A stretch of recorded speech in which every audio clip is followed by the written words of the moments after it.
आज हम जानेंगे कि सरकारी बैंकों में दमदार वापसी कर रहे कैनरा बैंक में अभी निवेश करना चाहिए या इंतजार बेहतर होगा। ये बैंक देश के 4 सबसे बड़े सरकारी बैंकों में से एक है और 10,000 से ज्यादा शाखाओं के साथ आम लोगों की पहली पसंद बना हुआ है। हम कोई अंदाजा नहीं लगाएंगे बल्कि ताज़ा आंकड़ों के आधार पर पूरा सच जानेंगे। वीडियो को अंत तक जरूर देखिएगा क्योंकि हर जरूरी पहलू को आसान भाषा में समझाएंगे। सबसे पहले बात करते हैं पी रेशियो की, जो बताता है कि स्टॉक महंगा है या सस्ता। कैनरा बैंक का मौजूदा पीई करीब 7 से 8 के बीच है, जो पूरे मार्केट में बहुत सस्ता माना जाता है। यानी ये स्टॉक अपनी कमाई के हिसाब से काफी सस्ता मिल रहा है और ये बड़ा फायदा है। दूसरा जरूरी टर्म है आरओई यानी रिटर्न ऑन इक्विटी, जो बताता है मुनाफा कमाने की ताकत। कैनरा बैंक का आरओई करीब 19 से 20% के बीच है, जो सरकारी बैंकों में सबसे शानदार में से एक है।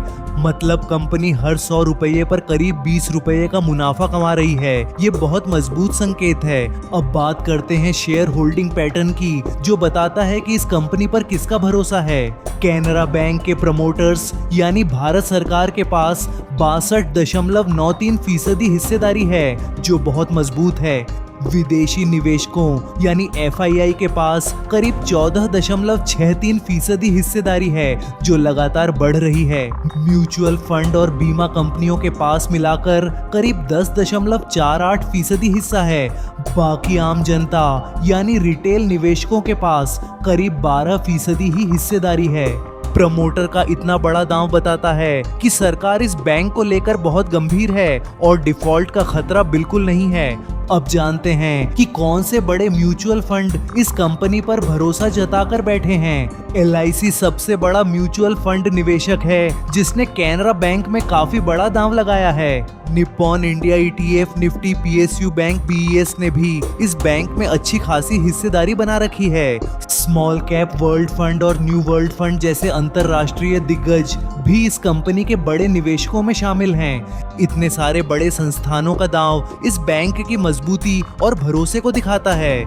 अब बात करते हैं बैंक के ताज़ा नतीजों की, जो हाल ही में आए हैं। हालिया तिमाही में बैंक का मुनाफा 25.61% बढ़कर करीब 5,155 करोड़ रुपए रहा है, जो अब तक का सबसे ज्यादा है। बैंक की टोटल इनकम भी बढ़कर करीब 39,881 करोड़ रुपए हो गई है। सबसे अच्छी बात यह है कि बैंक की एसेट क्वालिटी में जबरदस्त सुधार हुआ है।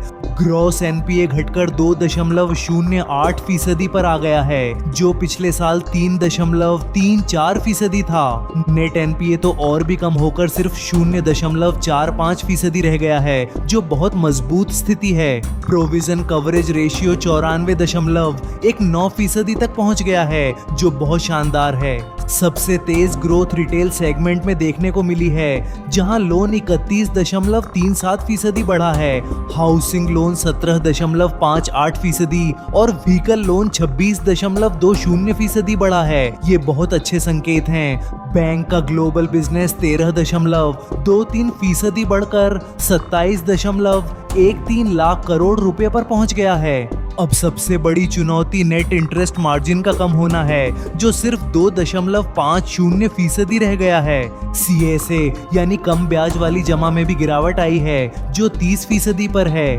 प्रतिस्पर्धा भी बहुत तेज है। एसबीआई और बैंक ऑफ बड़ौदा जैसे दूसरे सरकारी बैंक भी तेजी से आगे बढ़ रहे हैं, लेकिन सरकारी होने का फायदा ये है कि इस बैंक के डिफॉल्ट का खतरा बिल्कुल नहीं है। बैंक का कैपिटल एडिक्वेसी रेशियो 16.33% है, जो आरबीआई के तय स्तर से काफी ऊपर है। अब सबसे बड़ा सवाल, क्या आपको कैनरा बैंक में निवेश करना चाहिए या नहीं? अगर आप लंबे समय के निवेशक हैं, तो ये स्टॉक आपके पोर्टफोलियो में जरूर होना चाहिए, क्योंकि 7 का पीई, 20% का आरओई और 63% सरकारी प्रमोटर होल्डिंग, ये तीनों बहुत मजबूत संकेत हैं। जो निवेशक सुरक्षा और स्थिरता चाहते हैं, उनके लिए ये बढ़िया विकल्प है। लेकिन ध्यान रखिए, ये स्टॉक कम समय में तेज मुनाफा नहीं देता, बल्कि लंबी दौड़ का घोड़ा है। जो निवेशक कम समय में मुनाफा चाहते हैं उनके लिए ये स्टॉक फिलहाल सही नहीं लगता। बेहतर होगा कि आप लॉन्ग टर्म के लिए ही इस पर दांव लगाएं और थोड़ी थोड़ी हिस्सेदारी बनाते रहें। म्यूचुअल फंड्स और विदेशी संस्थानों का बढ़ता दांव बताता है कि उन्हें इसकी लंबी अवधि पर पूरा भरोसा है। फैसला पूरी तरह आपका है, लेकिन कैनरा बैंक जैसी मजबूत सरकारी बैंक को नजरअंदाज करना समझदारी नहीं होगी। उम्मीद है यह वीडियो आपको सही रास्ता दिखाने में मदद करेगा। धन्यवाद और अपना पैसा हमेशा समझदारी से लगाइएगा। आप हमारे चैनल पर जाकर और भी स्टॉक्स के बारे में गहराई से समझ सकते हैं। लाइक करें, सब्सक्राइब करें और अपने दोस्तों के साथ ये वीडियो शेयर करें।